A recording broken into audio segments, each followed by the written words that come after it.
Hello students, welcome to my YouTube channel Vaghela studies.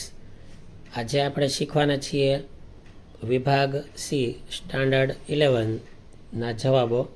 જો સૌથી પહેલાં વિભાગ સીની વાત લઈએ તો પ્રકરણ 1 આપેલું છે જે થિયરી છે. તેના જવાબ તમને પુસ્તકમાં કે પ્રાપ્ત થઈ જશે. કોઈ ગણતરી કરવાની નથી થતી. ત્યારબાદ પ્રકરણ 2 આપેલું છે.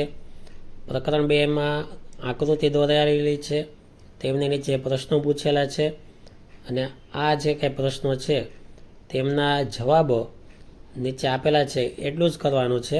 તેમાં કોઈ પણ જાતનું ગણતરી કરવાની થતી નથી. માત્ર ચિત્ર આકૃતિ જોઈ અને જવાબ આપવાના છે, તો એમાં કોઈ ગણતરી કરશો નહીં. ત્યારબાદ તમે જોઈ શકો છો કે પ્રકરણ આગળ આપણે જોઈએ તો ત્રીજું જે છે તેમાં ગણતરી 7મા દાખલાથી છે કરવાની. ત્યારબાદ પ્રકરણ 4માં ગણતરી છે કરવાની. પ્રકરણ 4ની અંદર જોઈએ તો 7મા દાખલામાંથી છે ગણતરી કરવાની. આવી રીતે ત્રીજા ચોથા દાખલામાં સાતમા દાખલાથી ગણતરી છે. 6 સુધી થિયરી છે. તો હવે જવાબ જોઈએ તો વિભાગ સી અને પ્રકરણ 3 દાખલા નંબર 7મા દાખલાની અંદર દાખલો મધ્યકને લગતો આપેલો છે. એમાં ઉંમર ખોટી નોંધેલી છે અને તે સાચી જવાબ લાવવાનો છે, તો તે ગણેલો છે. ત્યારબાદ જોઈએ તો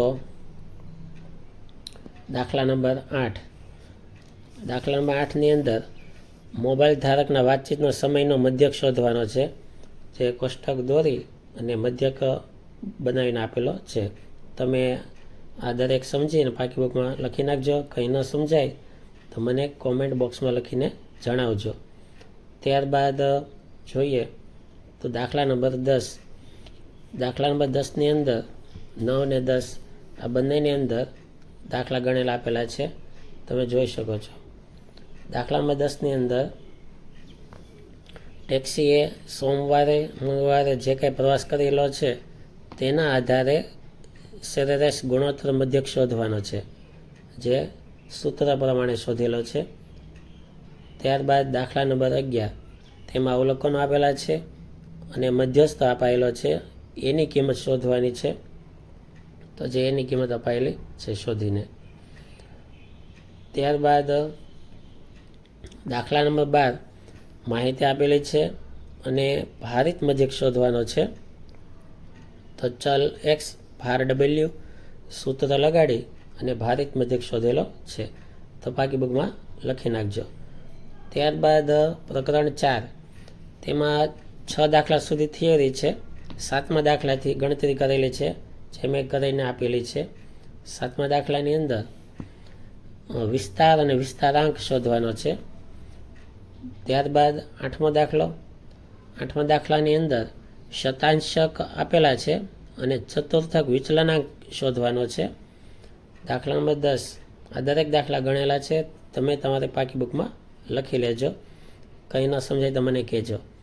દાખલા નંબર ત્યારબાદ 9 પછી 10 એમાં ચલનાંક આપેલો છે અને વિચરણ શોધવાનું છે, તો જે શોધેલું છે ચલનાંક પરથી વિચરણ. હવે દાખલા નંબર 11 તેમાં માહિતીનું ચતુર્થ વિચલન આપેલું છે અને Q3 બરાબર 20 આપેલા છે અને પ્રથમ ચતુર્થક શોધવાનો છે.